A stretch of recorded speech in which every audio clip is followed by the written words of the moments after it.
오늘의 주요 뉴스입니다. 오미크론 변이 대유행의 확진자가 사흘 만에 2배로 늘어나 15,000명에 육박했습니다. 설 연휴가 최대 고비인데 정부는 의료 체계가 아직 견딜 만한 수준이라며 현행 거리두기를 더 강화하지는 않겠다고 밝혔습니다. 자녀 입시 비리 등의 혐의로 2년 5개월간 재판을 받아온 조국 전 법무장관의 부인 정경심 전 교수가 4년의 실형을 확정받았습니다. 대법원은 핵심 쟁점이던 동양대 PC의 증거 능력을 인정해 정 전 교수에게 징역 4년을 선고한 원심을 확정했습니다.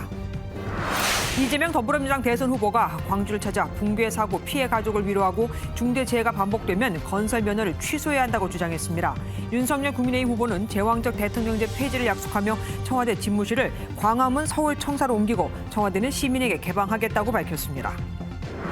광주 붕괴 사고 현장에서 그제에 이어 오늘 추가 매몰자를 발견했는데 DNA 확인 결과 2명 모두 실종자 신원과 일치했습니다. 붕괴된 201동 건너편에 있는 203동 상층부 바닥도 움푹 가라앉아 붕괴 위험이 있다는 진단이 나왔지만 현대산업개발 측은 큰 문제가 없을 것이라고 밝혔습니다. 북한이 순항 미사일을 발사한 지 이틀 만에 탄도미사일 추정 발사체 2발을 동해상으로 쏘아 올렸습니다. 올 들어 벌써 6번째 무력 도발인데 새 주한 대사에 대북 강경파로 알려진 필립 골드버그 주 콜롬비아 대사를 내정한 데 대한 불만의 메시지라는 평가가 나옵니다. 현직 경찰관이 사건 고소인에게 수사 정보를 알려주고 식사와 술 접대를 받은 의혹이 제기돼 감찰을 받고 있는 것으로 확인됐습니다. 경찰은 일부 문제를 확인했다며 별도의 수사도 의뢰했습니다. MBN 단독 보도합니다.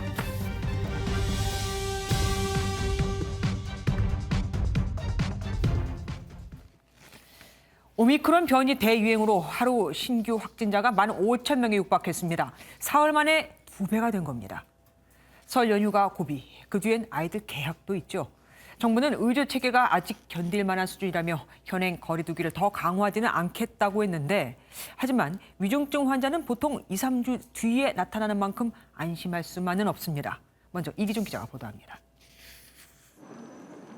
오늘 0시 기준 신규 확진자는 14,518명. 사흘 연속 최다를 기록했습니다. 3,000명대에서 7,000명대가 되는데 엿새가 걸렸는데 다시 2배로 늘어나는 데는 사흘밖에 걸리지 않았습니다. 그 증가 시기가 5주에서 8주 정도 될 수 있을 것이다. 대부분의 전문가들은 약 10만 명 이상이 될 것이다라는 예상은.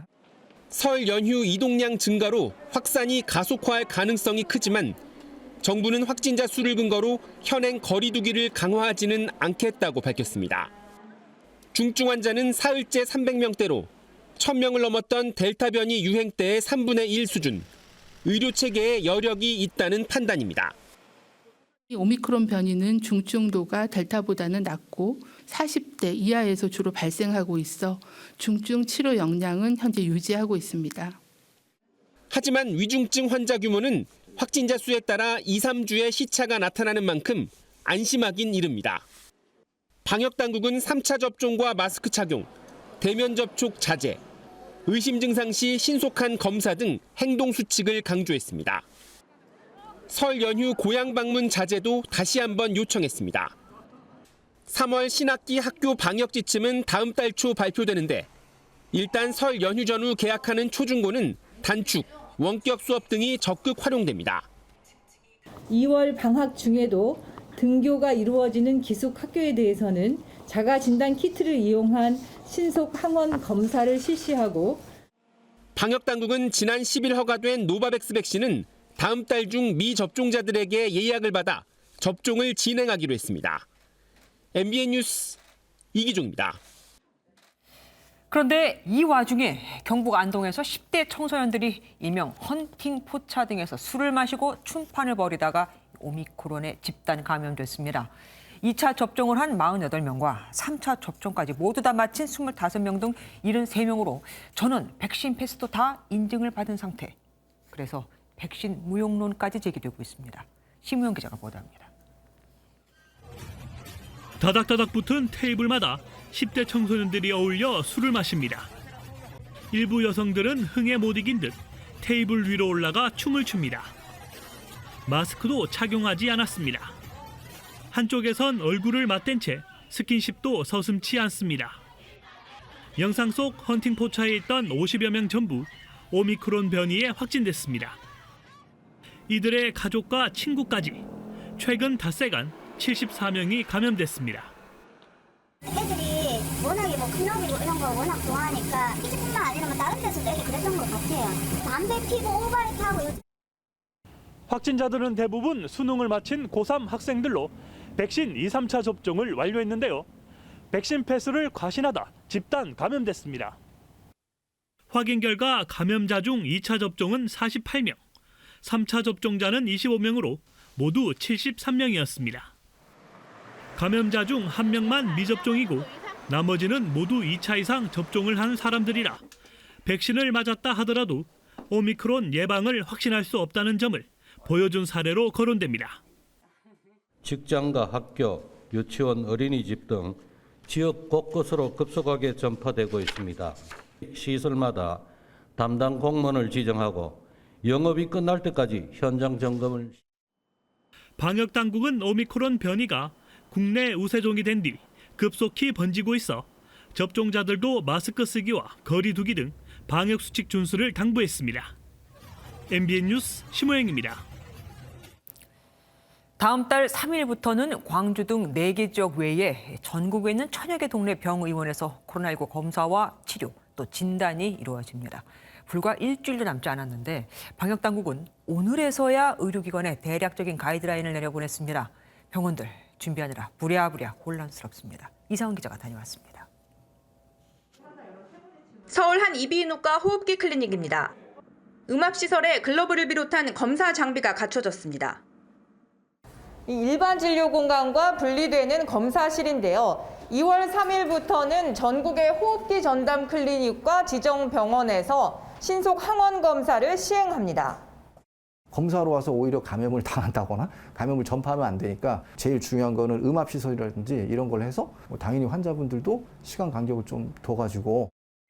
방역당국은 방역체계 전환이 일주일도 채 남지 않은 오늘에서야 의료기관에 진료 참여 공문과 함께 대략적인 지침을 보냈습니다.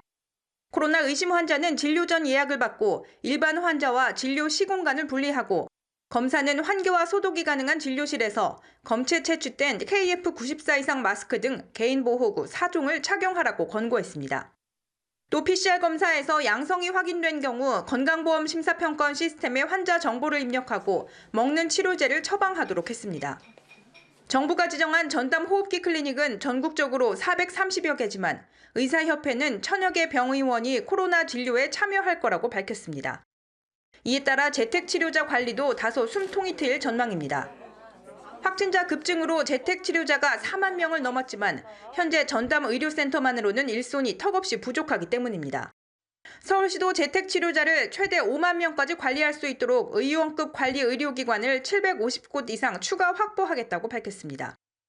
하지만 많은 의료기관이 문을 닫는 설 연휴를 고려하면 첫날인 다음 달 3일에는 혼란도 우려되고 있습니다. 의원이기 때문에 하루에 할 수 있는 인원수가 많지가 않아요. 그래서 현실적으로 정부가 생각하는 거랑 굉장히 다른. 이에 앞서 오는 29일부터는 전국 선별진료소에서 무료로 자가검사 키트를 나눠주지만 당국은 현장에 온 사람만 검사를 받을 수 있고 가족을 위해 키트를 가져갈 수는 없다고 설명했습니다. MBN 뉴스 이상은입니다. 현재 성인 기준 전 국민의 95.4%가 2차 접종을 완료했는데 희한하죠? 3차 접종은 좀처럼 속도가 안 납니다. 왜일까요? 앞서 보셨듯 돌파 감염도 심심찮게 나오는 데다가 이러다간 4차, 5차, 6차 접종까지 맞을 수 있으니 차라리 천천히 맞자 이겁니다. 조희루 기자가 취재했습니다. 2차 접종 후 3개월이 지난 30대 김모 씨는 방역 패스 유효 기간이 끝나는 180일까지 3차 접종을 미룰 예정입니다. 지금 얘기 나오는 거 보면 3차, 4차 이렇게 계속 늘어날 것 같고 3차도 일찍 맞고 4차도 일찍 맞고 아무런 그런 이득이 없는 것 같아서. 주변에서 백신 부작용 사례도 자주 듣는 데다 접종 완료 기준도 변경되는 등 자주 바뀌어 혼란스럽다고 토로합니다. 거리두기나 사실 백신 이제 맞는 거나 지금 초기에 얘기했던 거나 이제 계속 변경되어 가면서도 기준이 좀 명확한 게 너무 없는 것 같다. 국민들이 좀 믿고 따를 수 있는 어떤 가이드가 있었으면. 김 씨처럼 2차 접종 후 추가 접종을 최대한 뒤로 미루려는 분위기가 확산하고 있습니다.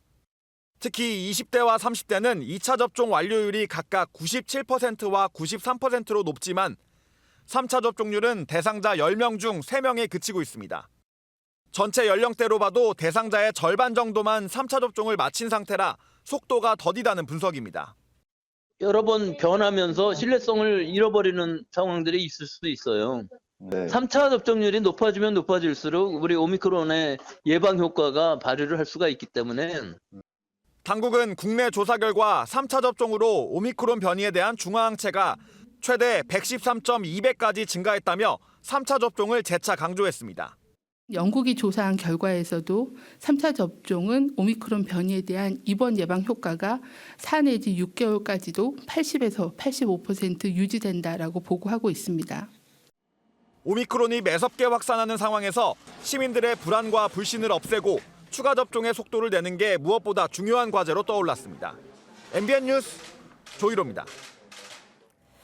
조국 전 장관의 부인 정경심 전 교수에 대한 대법원의 최종 판단이 나왔습니다.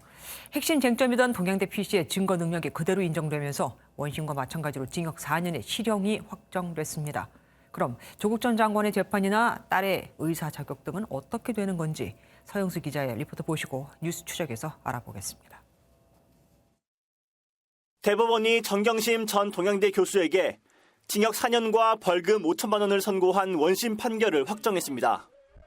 지난 2019년 8월 자녀 입시 비리 등 조국 일가를 둘러싼 각종 의혹이 불거진 지 2년 5개월 만에 나온 대법원의 최종 판단입니다. 대법원은 원심과 마찬가지로 사모펀드 비리, 증거인멸 등 15가지 혐의 중 11개를 유죄로 인정했습니다. 동양대 총장 표창장 위조, 인턴 활동 확인서 허위 발급 등 이른바 7대 스펙 역시 모두 위조 또는 허위로 판단했습니다. 핵심 쟁점으로 떠오른 동양대 강사 휴게실 PC에 대해 원심에 이어 대법원에서도 압수수색 절차에 하자가 없다며 증거 능력을 인정한 게 결정적이었습니다. 현재 서울구치소에 수감 중인 정 전 교수 측의 보석 신청도 받아들여지지 않았습니다.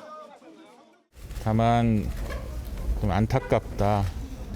정경심 피고인을 지금까지 쭉 변론해오면서 느꼈던 한결같은 마음은 참 불쌍하다. 대법원의 이번 판결은 별도의 자녀 입시 비리 사건으로 기소된 조국 전 장관 재판과 딸 조민 씨의 입학 취소 여부에도 영향을 줄 것으로 보입니다. MBN 뉴스 서영수입니다.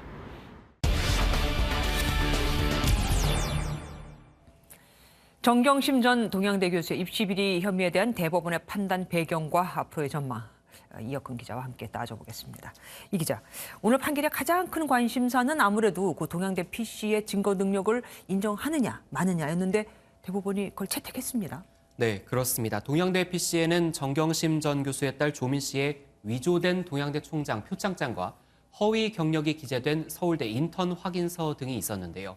정 전 교수 측은 이 PC를 압수당할 때 조교가 검찰에 건넸기 때문에 참여권을 보장받지 못했다. 줄곧 이렇게 주장을 했습니다. 네. 그런데 대법원은 참여권을 보장받으려면 피의자가 압수수색 무렵 PC를 소유하거나 관리한 경우라고 그 범위를 구체적으로 밝혔습니다. 그러니까 정 전 교수가 그 압수수색을 당할 즈음에 그 PC를 관리하거나 소유한 PC가 아니다 이거였네요. 네, 맞습니다. 이 PC는 정경심 전 교수가 사용한 뒤 강사 휴게실에 3년 정도 방치된 공용 PC입니다. 쉽게 말하면 당시 이 PC의 주인은 동양대지 정 전 교수가 아니기 때문에 조교가 냈어도 검찰이 위법하게 수집한 증거물이 아니라는 겁니다. 이 정경심 씨, 그러니까 아내하고 혐의가 비슷한 혐의로 또 재판을 받고 있는 분이 있죠. 조국 전 장관. 그럼 이 재판에도 영향을 미치겠네요? 네, 앞서 조 전 장관의 1심 재판부는 동양대 PC에서 나온 증거를 인정하지 않겠다고 밝혀서 검찰이 재판부 기피 신청까지 내놓은 상태입니다. 하지만 대법원이 피의자 소유의 PC가 무엇인지 구체적 의미를 설명한 게 이번 판결의 의의다. 이렇게 못 박은 만큼 1심 법원의 의견 수정이 불가피해 보입니다. 허위 스펙으로 입학한 딸 조민 씨의 고려대 부산대 학력, 이거는 그럼 어떻게 되는 겁니까? 네, 조 씨의 과거 발언을 먼저 한번 들어보시고 현재 상황을 같이 짚어보겠습니다. 저는 고졸돼도 상관없다고 생각하고 있습니다. 시험은 다시 치면 되고 30에 의사가 못 되면 40에 되면 된다고 생각합니다. 네, 조 씨는 고려대 환경생태공학부와 부산대 의학전문대학원을 졸업을 했습니다. 부산대는 이미 지난해 8월 조 씨의 의학전문대학원 입학을 취소했습니다. 하지만 고려대는 5개월째 조 씨의 입학 취소를 논의하고 있지만 특별한 진전은 없는 상황입니다. 고졸이 돼도 상관없다던 조 씨는 최근 경상대병원 응급의학과 전공의 시험에 지원했지만 탈락했습니다. 조국 전 장관이나 수사팀 그리고 또 정치권 반응도 나왔을 거 아니에요? 네, 조 전 장관은 오늘 SNS에 글을 올렸는데요. 오늘 저녁은 가족이 모여 따뜻한 밥을 같이 먹을 줄 알았으나 헛된 희망이 되고 말았다며 이제 나라의 명운을 좌우할 대선에 집중해달라고 말했습니다. 수사를 이끈 한동훈 검사장은 더디고 힘들었지만 결국 정의와 상식에 맞는 결과가 나온 것이라 생각한다고 언급했습니다. 정치권은 민주당과 국민의힘 측이 극명하게 반응이 엇갈렸습니다. 앞으로 남은 재판 그리고 딸 조민 씨의 입학 취소 여부 등도 그러니까 우리가 계속해서 지켜봐야겠네요. 예, 여기까지 듣겠습니다. 이혁근 기자 더 수고해 주십시오. 이재명 더불어민주당 대선 후보가 또 울었습니다. 광주 붕괴 사고 피해자 가족들을 위로하면서요. 어제 송영길 대표가 광주에서 자기들 텃밭도 관리를 안 하는데 누가 찍어주겠냐며 문전박대를 당하자 급히 일정을 바꿔서 방문한 건데 광주 군공항 이전 등 지역 공약도 발표했습니다. 백길준 기자입니다. 광주를 찾은 이재명 민주당 후보는 아파트 붕괴 사고 현장을 찾았습니다. 피해자 가족을 면담한 이 후보는 사고가 반복되는 건 문제가 됐을 때 치르는 대가가 작기 때문이라고 지적했습니다. 이런 중대재해 사고를 반복해서 일으키는 기업들에 대해서는 더 이상 그런 위험한 기업 활동을 못하도록 건설 면허를 취소하는 것이 마땅하겠다는. 이 후보가 경기도 순회 일정을 미루고 광주를 찾은 건 송영길 민주당 대표가 문전박대 당하는 등 광주 민심이 심상치 않다고 판단했기 때문입니다. 오후에는 재래시장을 찾아 시민들의 목소리를 들었습니다. 이재명 후보는 설 연휴를 앞두고 이곳 말바오 시장을 찾은 광주 시민들을 만나 지지를 호소했습니다. 이 후보는 문재인 정부에서 공약으로 내걸었지만 완수하지 못한 광주 군공항 이전, 5.18 정신 헌법 전문 표기 등 맞춤형 공약도 내놨습니다. 저는 정부 차원에서 마음만 먹고 또 의지만 가지고 추진력만 발휘하면 빠른 시간 내에 문제 해결이 가능하다. 이낙연 전 대표는 경기도 성남, 의정부에 이어 광주 방문에도 동행해 원팀을 강조하며 이 후보 지지를 호소했습니다. MBN 뉴스 백길종입니다.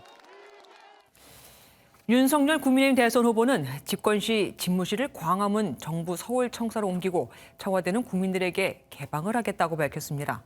제왕적 대통령제를 탈피하는 차원에서 약속한 건데 사실 문재인 대통령도 약속을 했다가 현실적으로 불가능하다면서 포기했던 공약이죠.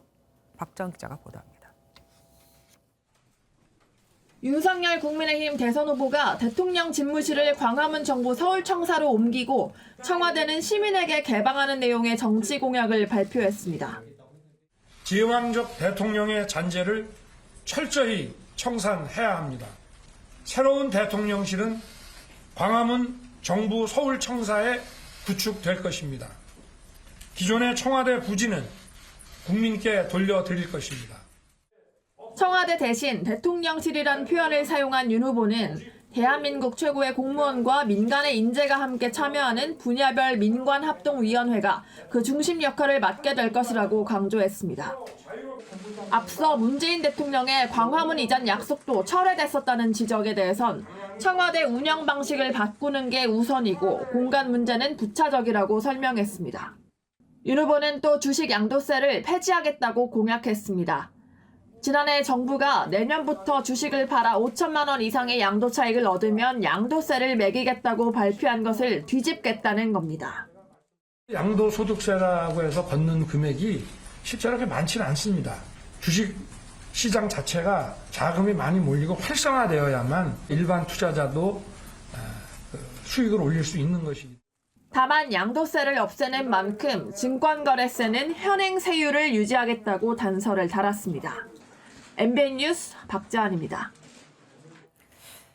안철수 국민의당 후보는 더불어민주당 쇄신안을 비판하며 586 운동권 세력이 정치 무대에서 퇴장해야 한다고 주장했습니다. 하지만 민주당은 86 대표, 4선의 우상호 의원은 만장일치로 총괄 선대위원장으로 세웠습니다.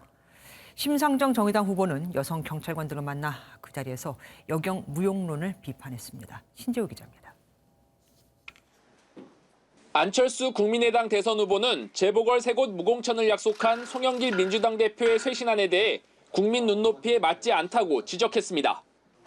그러면서 586 운동권이 패거리 정치의 중심에 있다며 이들이 정치 무대에서 모두 퇴장해야 정치가 개혁될 것이라고 주장했습니다.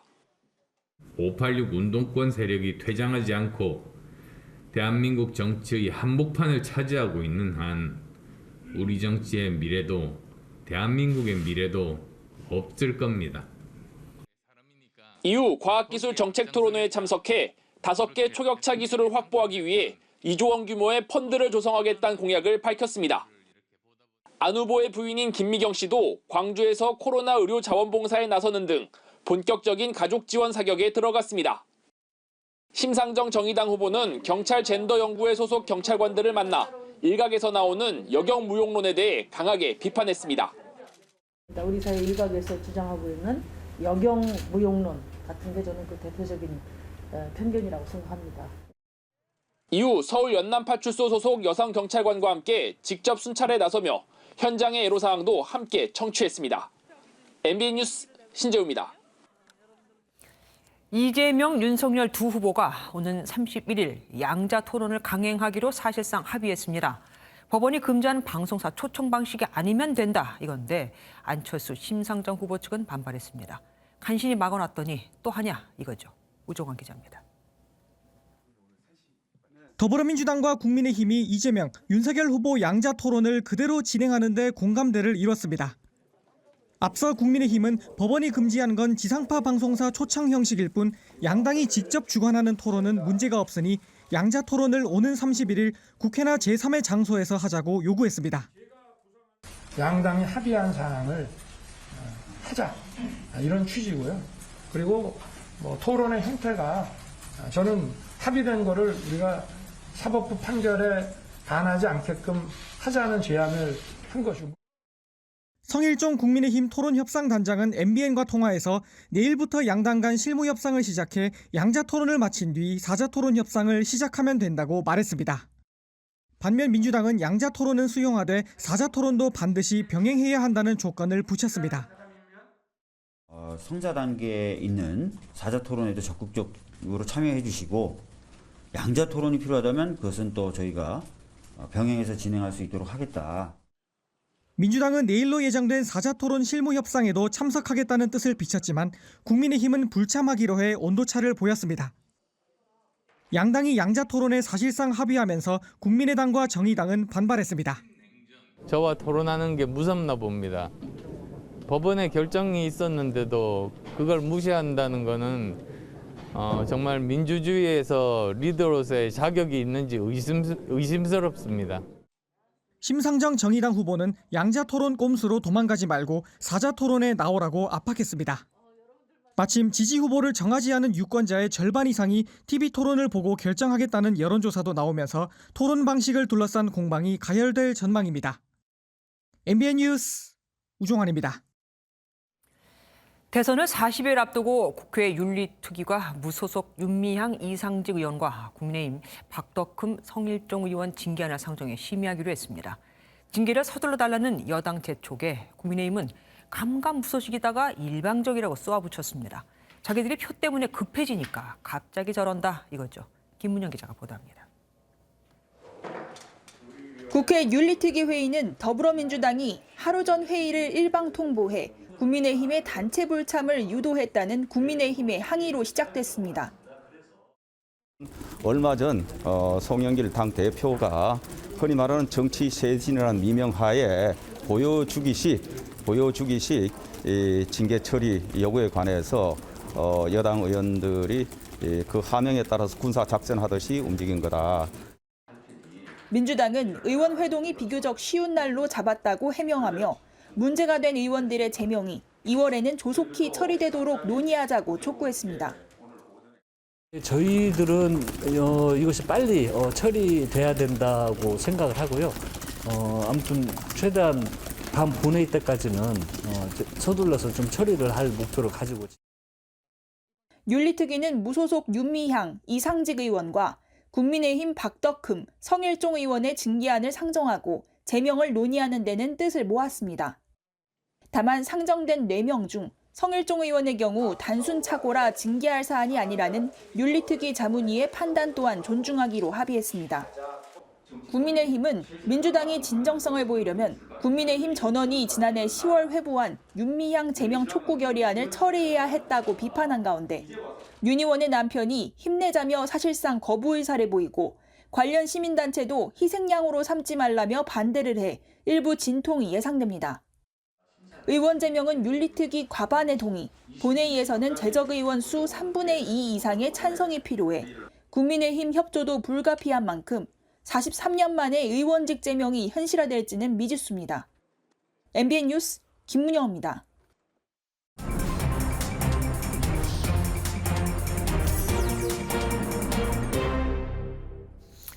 오늘 정치권 뒷이야기 들어보는 정치톡톡 시간입니다. 정치부 노태영 기자와 함께하겠습니다. 어서 오십시오. 이재명 더불어민주당 후보가 문재인 대통령의 생일 맞아서 손편지를 썼다고 하는 게 뒤늦게 공개됐습니다. 네, 맞습니다. 문재인 대통령의 칠순 지난 24일이었습니다. 그때 이재명 민주당 후보가 이를 축하하기 위해 꽃과 함께 직접 쓴 카드를 전달했다고 합니다. 이 후보가 청와대 정무수석실을 통해 전달한 카드에는 문 대통령을 깊이 존경한다 이런 메시지가 담겼는데요.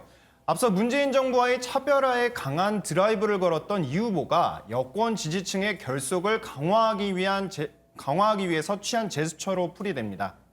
편지를 받은 문 대통령 이를 기뻐해야 될지 자신과 차별하는 모습에 짜증을 내야 될지 잘 모르겠습니다. 그리고 윤석열 국민의힘 후보도 손편지를 썼다고 하던데 혹시 대상이 같은 겁니까? 네, 윤 후보가 문 대통령에게 편지를 썼는지 여부는 알 수 없습니다. 네. 다만 알 수 있는 건 있었는데요. 윤 후보가 자신의 손글씨가 담긴 편지를 보낸 대상은 바로 호남 지역 230만 가구였습니다. 이틀 전에 보낸 편지 내용을 보시면 시민의 이름을 부르면서 시작되고 대선 출마를 결심한 소회와 함께 호남 발전을 위한 정책 비전이 제시됐습니다. 또 마지막으로는 지지를 호소하는 내용으로 마무리됐는데요. 이 편지는 윤 후보가 직접 손으로 쓴 내용을 복사해 만들어진 윤석열체로 수신자 이름을 일일이 타이핑해 작성된 겁니다. 편지 봉투 뒷면에는 QR코드를 넣어 후보의 영상 메시지를 재생해 볼 수 있게 하기도 했습니다. 이준석 대표는 SNS를 통해 손편지를 우편함에서 확인한 광주 시민들이 인증 사진들을 보내고 있다 이렇게 말했습니다. 글쎄요, 멀리서 봐서 그런지 글씨체는 예뻐 보이기는 합니다. 그리고 국회의원들이 자기들이 가진 아파트 재산을 실제 가격 수준에 비해서 굉장히 낮게 싸게 신고했다고 하던데 맞습니까? 네, 경제정의 시민연합 경실련이 국회의원들의 재산 신고 내역을 분석했습니다. 네, 지난해 3월 기준 국회의원 아파트 재산 신고가액을 모두 더한 액수는 1,840억 원, 실제 시세의 62% 수준밖에 안 된다고 밝혔는데요.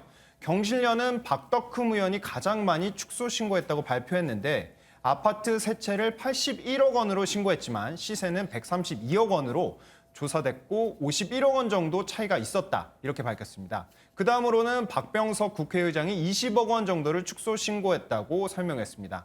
경실련은 공직자 부동산의 경우 공시가격과 실제 거래 금액 가운데 높은 액수로 신고돼야 한다는 규정이 있는데 의원들의 경우에는 과거 매입가로 신고돼 시세 반영이 제대로 안 된 거라고 비판했습니다. 아파트는 모든 부동산을 통틀어서도 시세 파악이 가장 용이합니다. 이런 아파트 재산조차 제대로 정확하게 신고되지 않고 있는 것으로 재산이 많은 게 흠이 아닌데 왜 이렇게 그리고 또 세금을 덜 내는 것도 아닌데 축소해서 신고한지 모르겠습니다. 김종인 전 선대위원장 이재명 민주당 후보와 만날 수 있다고 했습니다. 은근히 좀 신경전이 벌어졌을 것 같아요. 국민의힘하고. 네, 김종인 전 위원장이 한 언론 인터뷰에서 말한 내용인데요. 이재명 후보는 인간적으로 잘 안다. 그렇기 때문에 상식적으로 필요한 얘기는 그냥 해줄 수도 있다. 이런 말을 했습니다. 다만 직접적으로 캠프에 참여하거나 이 후보를 돕는 행위에 대해서는 그런 짓은 할 수 없다. 이렇게 일축했습니다. 이준석 국민의힘 대표는 만나봤자 좋은 얘기 못 들을 것이라고 견제에 나섰습니다. 김종인 위원장의 독대하면 굉장히 그 상식적이라는 발언이 무서운 발언들 많거든요. 만나가지고 진짜 마음에 안 드는 인사한테는 당신은 안 돼 이런 얘기도 하세요. 네, 그러자 민주당 전용기 의원은 민주당은 배척하지 않고 포용하겠다며 만남이 성사되면 국민의힘이 받을 상처가 걱정되신다고 솔직히 말씀하시는 건 어떨까 이렇게 꼬집었습니다. 예. 한편 김 전 위원장은 윤석열 후보의 부인 김건희 씨가 먹을 거 있어서 잔칫집에 온 것 이렇게 말한 발언에 대해서 도와주려는 것에 감사하게 생각할 줄 알아야 한다며 강한 불쾌감을 드러냈습니다. 본인은 아마 삼고초려해서 내가 갔다라고 생각할 테니까 그렇게 또 여길 수도 있을 것 같습니다. 그리고 광복회 김원웅 회장, 안 그래도 국민의힘하고는 사이가 사실 껄끄러웠었잖아요. 그런데 이번에 횡령 사건 때문에 더 공세가 심해졌겠습니다. 네, 맞습니다. 김원웅 광복회장은 국회 내 카페 수익금 4,500만 원 정도를 개인적으로 사용했다. 이런 의혹이 불거져서 국가보훈처가 감사에 들어갔죠. 김 회장은 앞서 추미애 전 법무장관 등 대체로 여권 관계자에게만 광복회의 상을 수여해 정치적 편향성 논란이 일었었거든요. 국민의힘은 곧바로 비판에 나섰습니다. 정부와 집권 여당은 그동안 정치적 중립을 규정한 법적 의무를 위반했다고 하기 어렵다는 입장을 고수하며 김원웅 회장을 비호해온 사실상 공범입니다. 네, 또 논평을 통해서는 위안부 할머니들을 돕는다는 명분으로 후원금을 유용한 윤미향 의원과 돈을 빼먹는 방법도 크게 다르지 않다 이렇게 꼬집었습니다. 아, 그래서 친일파보다 더 나쁘다 뭐 이런 말이 나온 거군요. 네, 맞습니다. 김 회장 측은 이번 횡령 의혹 제보자가 자신의 비리를 감추려고 덮어씌웠다 이렇게 주장하고 있거든요. 네. 그래서 보훈처 감사 결과를 지켜봐야 할 것 같습니다. 예, 잘 들었습니다. 지금까지 정치부 노태영 기자와 함께했습니다. 고맙습니다. 광주 붕괴 아파트에는 여전히 5명의 실종자가 남아 있습니다. 그제 한 명에 이어 오늘 또 상층부에서 한 명이 추가로 발견됐는데요. 그리고 무너진 아파트 동외에 또 다른 동지붕도 일부 아래로 처져 있다고 합니다. 자세한 소식 사고 현장 연결해서 알아보겠습니다. 자, 최희지 기자, 오늘 추가 실종자는 어떻게 발견된 겁니까? 네, 오늘 오전 11시 50분쯤 붕괴된 아파트 28층에서 실종자 1명이 추가 발견됐습니다. 구조당국은 28층에서 잔해물을 걷어가며 수색 작업을 벌이던 중 내시경 카메라로 내부를 확인한 결과 매몰자 1명을 발견했습니다. 하나하나씩 잔재물을 제거하면서 들어가자라는 개념으로 했었는데 막상 뚫어보니 좀 생각지도 않았던 공간이 좀 발견됐습니다. 그래서 이 공간에 저희들이 이 내시경 카메라를 가지고 탐색하던 중에 발견된. 경찰이 혈흔을 이용한 DNA 검사와 지문을 통해 신원을 확인했는데 그제와 오늘 발견된 매몰자 모두 실종자로 밝혀졌습니다. 27일에 발견된 매몰자는 50대, 오늘 발견된 매몰자는 60대입니다. 발견된 실종자는 아직 밖으로 빼내지 못하고 있는데 24시간 연속 작업이 이루어지고 있습니다. 그러니까 내시경 카메라까지 동원을 해야 되는 거군요. 그런데 이 발견된 실종자들은 왜 밖으로 구조를 못하는 겁니까? 네, 아파트 고층 부인 22층 이상 부근에서는 층층이 쌓여있는 바닥이 무너져 내리면서 겹겹이 쌓여있는 상황입니다. 더구나 매몰자 2명이 발견된 27층과 28층은 낭떠러지도 있고 휘어진 철근과 콘크리트 잔해물이 너무 많아 접근하기가 쉽지 않습니다. 그제 발견된 매몰자도 구조대원이 있는 곳에서 불과 3m 정도밖에 떨어져 있지 않지만 워낙 장애물이 많아 접근하려면 상당한 시간이 걸릴 것으로 보입니다. 구조대원들은 이런 공간에 유압 콘크리트 절단기로 조금씩 진입로를 확보하고 있는데요. 드릴이나 중장비를 이용하면 좋겠지만 그럴 경우 진동 때문에 추가 붕괴 위험이 있습니다. 구조당국은 벽을 뚫거나 위에서 뚫고 내려오는 등 다양한 구조 방법을 고민하고 있습니다. 한편 국토교통부 사고조사위원회는 붕괴한 화정 아이파크 201동 외에도 대각선 맞은편 203동 지붕도 일부 아래로 처져 있어 위험한 상태라는 진단을 내렸습니다. 이에 대해 현대산업개발 측은 처짐 현상은 확인했지만 지지대 등 안전 보완 작업을 하면 문제가 없을 것이라고 밝혔습니다. 지금까지 광주 화정동 아파트 붕괴 현장에서 MBN 뉴스 최희지입니다. 내리막 도로에 정차돼 있던 화물차가 미끄러져 내려와 주택을 덮쳤습니다. 이 트럭에는 굴착기까지 실려 있었는데 인도를 걷던 여성이 여기 깔려 숨졌습니다. 박상호 기자입니다. 굴착기를 실은 트럭이 주택 담벼락을 뚫고 현관문 앞까지 돌진했습니다. 철제 대문은 온데간데 없이 사라지고 차량 앞부분이 심하게 부서졌습니다. 오늘 오전 7시 7분쯤 부산 동래구의 한 내리막길에 서 있던 4.5톤 트럭이 미끄러져 내려와 주택을 덮쳤습니다. 사고 당시 차량 안에는 운전자가 없었던 것으로 알려졌습니다. 화물차는 애초 오르막길 방향으로 정차돼 있었는데 뒤로 밀려 내려오면서 차체가 180도 돌아 주택을 정면으로 들이받은 것으로 전해졌습니다. 사고 당시 인도를 걷던 60대 여성이 차에 깔려 병원으로 옮겨졌지만 숨졌습니다. 쿵하니 집이 허물어지는 줄 알았지. 그 옆으로 보니까 할아버지가 사람을 꺼내고 있는 거예요. 당시 화물차 운전자는 브레이크 페달을 눌러주는 내부 안전장치를 설정했지만 바퀴에 고인목을 받치진 않았던 것으로 확인됐습니다. 고인목이든 받침목이든 차를 주정차할 때는 완벽하게 정차를 해야 되는데 일단은 자기 과실이 있는 거지. 경찰은 50대 운전자를 교통사고 처리 특례법상 치사 혐의로 입건해 자세한 사고 경위를 조사하고 있습니다. MBN 뉴스 박상호입니다. 아들이 납치됐다는 보이스피싱에 속아 수천만 원을 건네려는 70대 노인이 휴대전화 배터리가 방전돼 충전을 하려고 찾아온 곳이 마침 경찰 지구대였습니다. 이 노인을 기다리던 보이스피싱 조직원은 사복을 입고 장복한 경찰에게 검거됐는데 당시 그 긴박했던 영상을 단독 입수했습니다. 강세훈 기자입니다. 한 노인이 경찰서 지구대로 다급하게 들어옵니다. 보이스피싱에 속아 약속 장소로 가던 도중 휴대전화에 배터리가 방전돼 충전하러 온 겁니다. 이 노인은 아들이 납치됐다는 전화를 받았다며 자초지종을 털어놨고 경찰은 보이스피싱 범죄임을 직감했습니다. 아들하고 연결이 안 되게끔 계속 지속적으로 통화를 유도하면서 시간이 지나면서 휴대폰이 방전된 사실입니다. 경찰은 보이스피싱 조직원을 검거하기 위한 작전을 짠 뒤 사복을 입고 현장으로 출동합니다. 현금 2천만 원을 건네려던 주택가 골목. 경찰관들은 노인이 태연하게 사기범을 만나라고 한 뒤 주변에서 잠복했습니다. 잠시 후 보이스피싱 조직원이 노인 주변을 서성이자 경찰관들이 달려들어 조직원을 체포합니다. 조직원은 태국 국적의 40대 여성이었습니다. 붙잡힌 태국인 여성은 보이스피싱 현금 수가책이었던 것으로 확인되었고 조사 결과 11건의 변명이 더 있는 것으로 드러났습니다. 경찰은 태국인 여성에 대해 구속영장을 신청하고 보이스피싱 조직 총책 등을 뒤쫓고 있습니다. MBN 뉴스 강세훈입니다.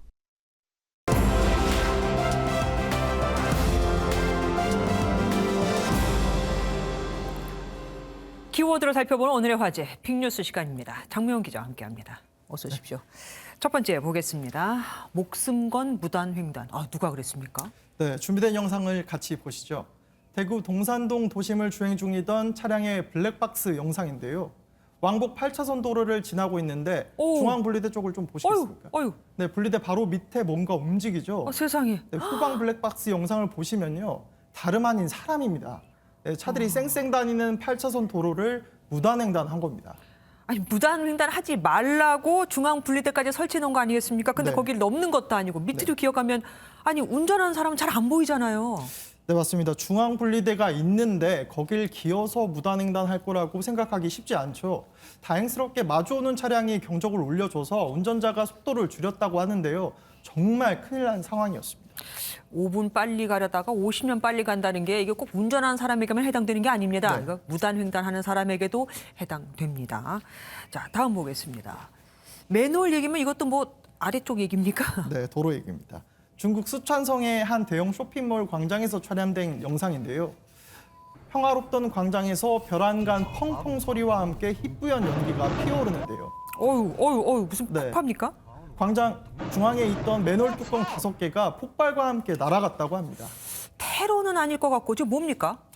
맨홀이 폭발한 이유 다소 황당합니다. 네? 10살 아이가 맨홀 안으로 넣은 폭주 때문에 사고가 일어났다고 하는데요. 세상에. 네, 잠깐 설명을 드리면요. 네. 하수도 내에 있는 메탄 같은 가연성 가스에 산소가 공급되고 여기에 조그마한 불꽃이 들어오면 바로 폭발하게 됩니다. 네. 문제는 이런 사고가 중국에서 매년 일어나고 있다는 점입니다. 아이고. 네, 특히 2020년에는 무려 9명이 숨지기도 했습니다. 세상에. 네, 춘절을 앞두고 중국 당국은 폭죽놀이를 할 땐 정화조나 하수도에서 멀리 떨어질 것을 당부하고 있습니다. 실수로라도 맨홀에 저런 걸 떨어뜨려서는 안 되는 거네요. 네. 배워놔야겠습니다. 다음 보겠습니다. 잠깐만요. 낙서도 아이들 장난 아닙니까? 근데 직업이 된 거예요? 네, 다른 장난이 된 겁니다. 네. 아주 특별한 취미로 일찍 직업을 가진 소년이 있습니다. 영국에 사는 12살 조 웨일이라는 소년인데요. 화면에서 보시는 것처럼 벽이며 신발이며 이곳저곳에 낙서를 하는 아주 특별한 취미를 가지고 있습니다. 와. 네, 낙서 대부분은 괴물이나 외계인 등이라고 합니다. 예, 근데 낙서치고는 꽤 그럴싸하지 않습니까? 아기자기한 것도 꽤 많고요. 네, 저도 드는 생각이 낙서보다는 이게 팝아트 계열의 작품 같다 그러니까요. 이런 생각이 들었는데요.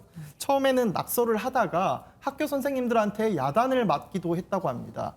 부모님 입장에선 그만해라 이렇게 다그칠 수 있었을 텐데 그렇죠. 오히려 미술 교실을 보냈다고 합니다. 그러니까 미술 선생님이 아이의 작품을 SNS에 올리기 시작하면서 유명해졌고 이번엔 유명 스포츠 브랜드의 디자이너로 채용됐다고 합니다. 야, 아이의 저런 보석 같은 재능을 발견해 주는 게 또 어른들의 의무 아니겠습니까? 네. 예, 다음 소식 보겠습니다. 운전면허를요? 네, 실생활에서 조금 도움이 될 만한 소식 가져왔습니다. 네. 플라스틱으로 만든 운전면허증 보통 뭐 가끔 잃어버리기도 하고 그렇다 그렇죠. 보니까 어디 뒀는지 기억이 안 나고. 네, 그렇다 보니까 뭐 사진으로 가지고 가시는 분들도 계실 텐데요. 네. 오늘부터는 그럴 필요가 없습니다. 휴대폰에 저장되는 모바일 운전면허증 발급이 오늘부터 시범적으로 가능하다고 합니다. 그러면 휴대전화는 웬만하면 다 갖고 다니니까 저 안에 들어있어서 편하겠네요. 네, 맞습니다. 모바일 운전면허증 이렇게 앞면은 간단한 생년월일과 사진 등이 표시되고요. 뒷면은 면허 번호 등 기존과 같은 내용이 표시됩니다. 현행 운전면허증이 사용되는 모든 곳에서 똑같이 사용할 수 있다고 합니다. 괜찮아 보이네요. 그러면 저거 어떻게 발급받습니까? 일단 시범 기간이다 보니까 신청할 수 있는 곳이 많지는 않습니다. 네, 서울 서부와 대전의 면허 시험장과 이곳과 연계된 14개 경찰서에서만 발급이 가능한데요. 경찰서나 면허 시험장을 방문해서 신원 확인을 한 뒤에 IC 면허증이나 QR코드를 통해서 발급받을 수 있다고 합니다. 다만 결국엔 면허 시험장을 방문을 해야 하다 보니까요. 절차가 번거롭다는 비판도 나오고 있습니다. 그러니까 결국은 직접 가서 해야 되는 거니까 그게 귀찮아서 그냥 쓰는 사람도 있겠어요. 자, 마지막 보겠습니다. 인도 공화국의 날, 이런 날도 있네요. 네, 조금 생소하실 텐데요. 우리나라 제헌절 생각하시면 되겠습니다. 네, 헌법 발효를 기념해 제정됐는데 독립기념일과 함께 인도 최대 국경일로 꼽힙니다. 해마다 이날에는 수도 뉴델리 중심가에서 대규모 거리 행진이 벌어지는데요. 코로나19로 시련을 겪었던 지난해에도 대규모 퍼레이드를 벌였고요. 올해도 역시 군사 퍼레이드부터 시작해서 학생들의 화려한 군무, 오토바이 묘기 등이 펼쳐졌습니다. 예, 아니 인도에서 제가 알기로 코로나로 굉장히 많은 사람들이 숨졌잖아요. 그럼에도 불구하고 저렇게 진행하는 거 보면 굉장히 중요한 행사이기는 한가 봅니다. 예, 지금까지 장명훈 기자와 함께했습니다. 고맙습니다. 네. 북한이 또 미사일을 쐈습니다. 순항 미사일을 쏜 지 이틀 만인데 이번엔 탄도 미사일 2발을 동시에 쐈습니다. 순항 미사일, 그러니까 미국의 위협이 되지 않을 때는 외교에 전념하겠다고 했던 미국. 이번엔 국제사회에 위협이 된다며 강하게 비난했습니다. 김정 기자입니다. 북한이 순항 미사일 발사 이틀 만에 이번엔 동해상으로 2발의 발사체를 발사했습니다. 올 들어 6번째 무력 도발입니다. 우리 군은 오늘 오전 북한 함흥 일대에서 북동쪽 동해상으로 발사된 단거리 탄도미사일로 추정되는 발사체 2발을 탐지하였습니다. 합참은 발사체는 오전 8시와 8시 5분쯤 탐지됐다며 비행거리는 약 190km, 고도는 약 20km라고 밝혔습니다. 함경북도 길쭉은 앞바다에 무인도 알섬을 타격한 것으로 추정됩니다. 북한은 자강도 일대에서 극초음속 미사일을 발사한 것을 시작으로 사흘 간격으로 탄도미사일을 발사하는가 하면 지난 25일에는 순항미사일을 쏘아 올렸습니다. 전문가들은 지난 14일 열차에서 발사한 북한판 이스칸데르 KN-23 개량형이나 초대형 방사포로 추정하고 있습니다. 북한은 이 수위는 좀 조절하고 있지만 대내적으로는 국방력 강화를 통한 체제 결속을 이끌고 대외적으로는 존재감 과시를 통해서 대남 대미 입장 변화를 촉구하는 압박의 의도가 담긴 것으로 분석합니다. 청와대는 NSC를 긴급 소집해 매우 유감스럽다는 입장을 밝혔고 한미 북핵 수석 대표도 유선 협의를 갖고 상황 악화를 방지하기 위해 북한의 대화 복귀를 위한 한미 간 공조를 강화하기로 했습니다. MBN 뉴스 김지영입니다.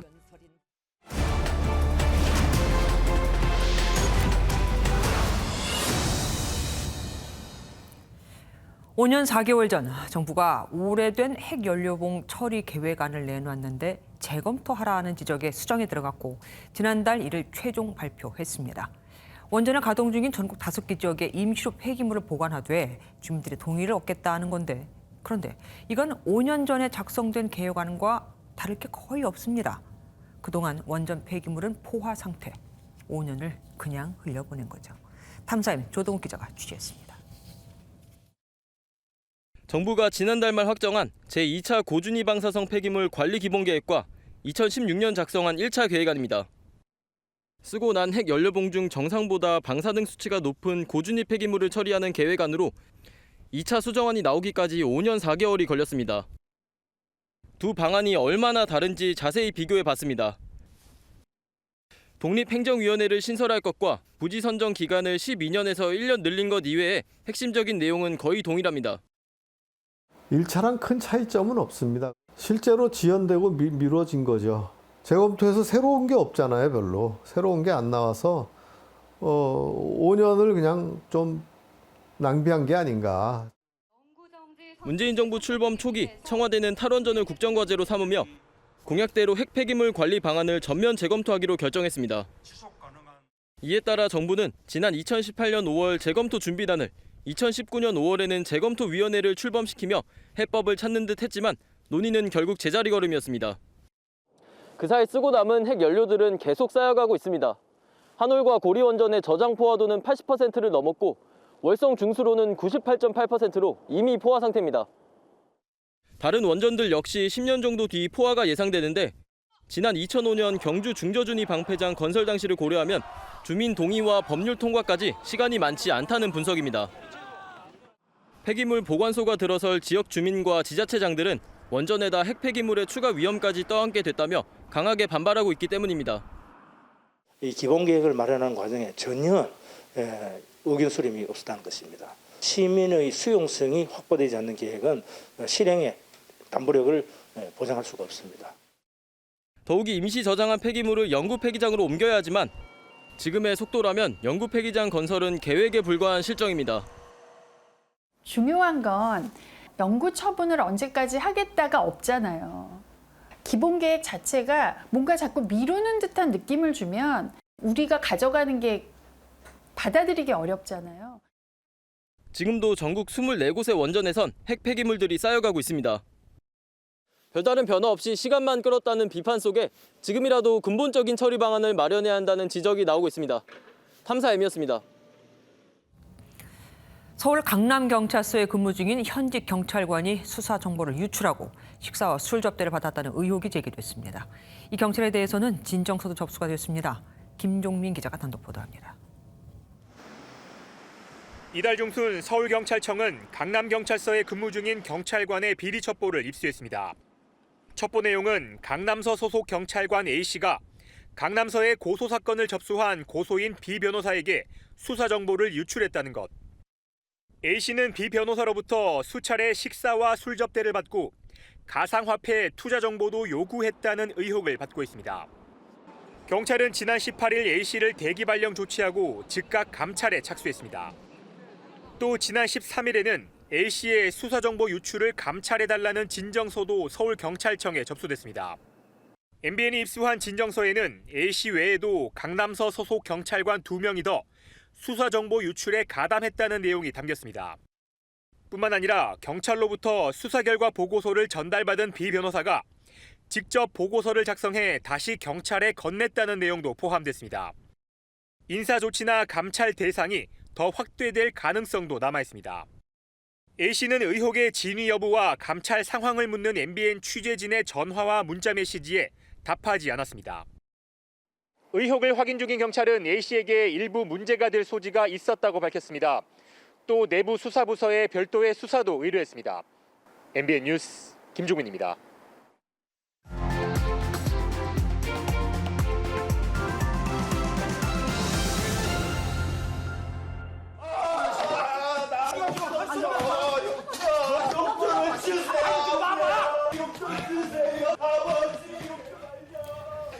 영화처럼 용돈을 받기 위해 드러누워 애걸복걸하지 않아도 되는 세상이 됐죠. 청년을 지원하는 여러 수당이 있으니까요. 금액도 생각보다 큽니다. 연간 최대 721만 원을 받을 수 있는 실업급여를 받고 난 뒤 연 300만 원 받는 청년 구직 지원금을 신청하면 한 사람이 연간 최대 1,000만 원 이상을 받을 수 있거든요. 청년의 73%가 첫 월급이 200만 원이 안 되고 이 중 36%는 150만 원이 채 안 되는 세상에서 일하는 청년은 참 일할 맛 안 날 법도 합니다. 그런데 대선 후보들은 여기에 청년 수당을 더 주겠다고 하고 있죠. 이재명 후보는 청년 기본소득을, 윤석열 후보는 청년 도약 보장금을 내걸었습니다. 만 19세부터 29세까지 청년에게 연간 100만 원의 청년 기본소득을 지급하겠습니다. 취약 청년에게는 진로 탐색 및 활동 지원과 함께 청년 도약 보장금을 지급하겠습니다. 취지야 좋겠지만 그러나 청년 수당은 청년들의 취업 의욕을 떨어뜨릴 수도 있습니다. 2019년을 보면 청년 기본수당으로 6개월간 월 50만 원씩 받은 청년 중 딸랑 2.8%만이 취업을 했거든요. 청년들은 이 돈을 어떻게 쓰고 있을까요? 서울시에 따르면 2020년 기준 절반 이상이 편의점이나 마트에서 사용을 했고 학원비 같이 구직 활동에 도움이 되는 교육 관련 비용은 2.7%로 가장 비중이 낮았습니다. 독일은 20년 전 하르츠 개혁을 통해 실업수당을 철저하게 근로 의사를 보이는 사람에게만 지급하도록 설계했습니다. 정부가 언제까지나 청년들에게 돈을 줄 수는 없습니다. 취업을 할 수 있는 방법을 알려주고 일자리를 많이 만드는 것, 그것이 진짜 청년을 위한 것임을 대선 후보들도 알고 있을 겁니다. 물고기가 아닌 물고기 잡는 그물 만드는 법을 알려주라는 격언을 그들도 적어도 한 번쯤은 들어봤을 테니까요. 김조아의 그런데 오늘은 구직하느니 청년 수당 받자였습니다.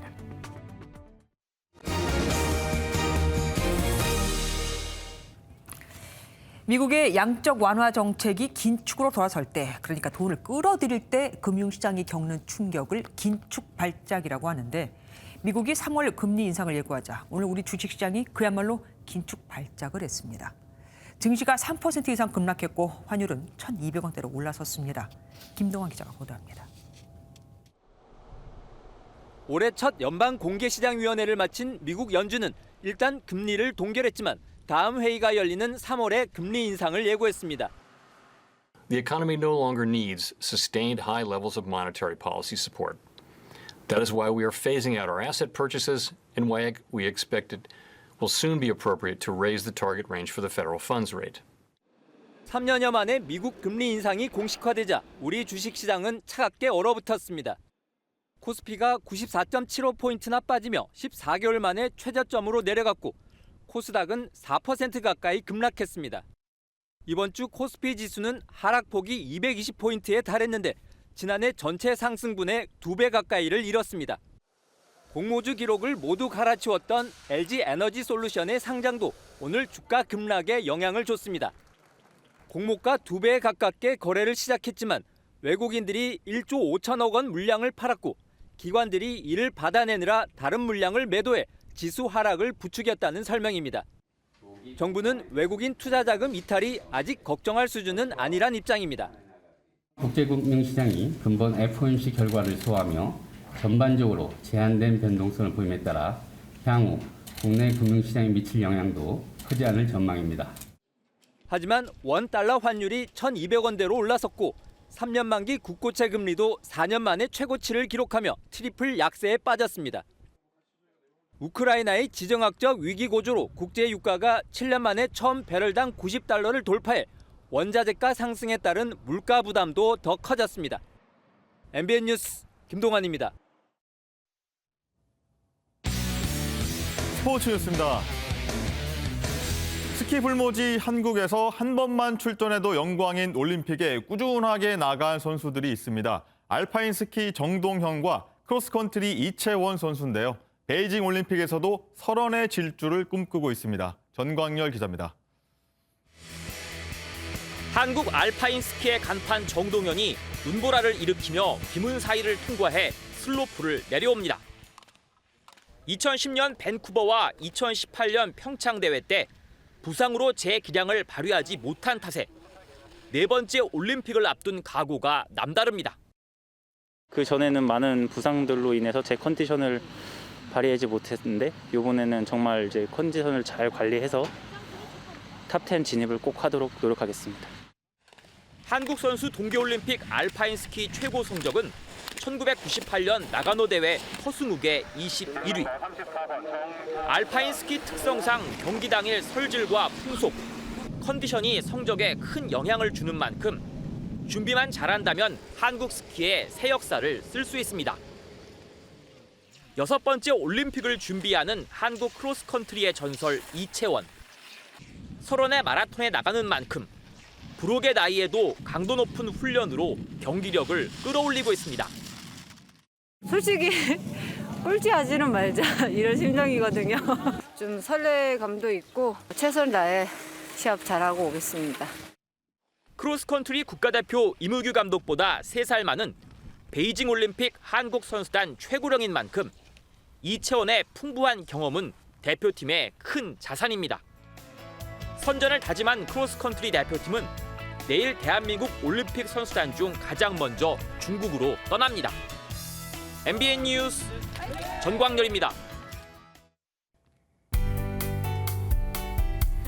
포근해진 틈을 타 오늘도 미세먼지가 전국을 뒤덮었습니다. 지금 보시는 화면은 희뿌연 여의도의 모습인데요. 한눈에 봐도 시야가 답답합니다. 내일 오전까지 수도권과 대구에는 초미세먼지가 남아 일평균 미세먼지 농도 나쁨 수준을 보이겠습니다. 북서풍이 불어들면서 낮부터 먼지는 차츰 해소될 것으로 보입니다. 다만 강한 한파의 체온 관리가 필요해 보이는데요. 현재 중부 지역을 중심으로 한파주의보가 내려져 있고요. 아침 기온은 영하 10도를 밑도는 곳이 많겠습니다. 남부지방의 아침도 영하 5도를 밑돌며 춥겠습니다. 아침 출근하실 때는 따뜻한 옷차림 해주시는 게 좋겠습니다. 내일 전국에 가끔 구름 많겠습니다. 중부지방 내일 아침 기온 영하 10도를 밑돌면서 무척이나 춥겠고요. 한낮에는 3도 안팎으로 예년 이맘때와 비슷하겠습니다. 남부지방 건조특보가 발효 중인 전남 동부와 영남 해안을 중심으로 대기가 메말라 있습니다. 건조한 지역이 점차 확대될 가능성이 있는 데다가 바람도 약간 강하게 부는 정도여서 화재 예방에 신경 써주셔야겠습니다. 동해안 지역 울릉도와 독도는 내일까지 5에서 10mm의 비나 1에서 3cm의 눈이 이어지겠습니다. 설날 당일 전국 곳곳에 눈 소식이 있고요. 설 연휴까지는 대체로 맑은 날이 이어지겠습니다. 지금까지 날씨였습니다.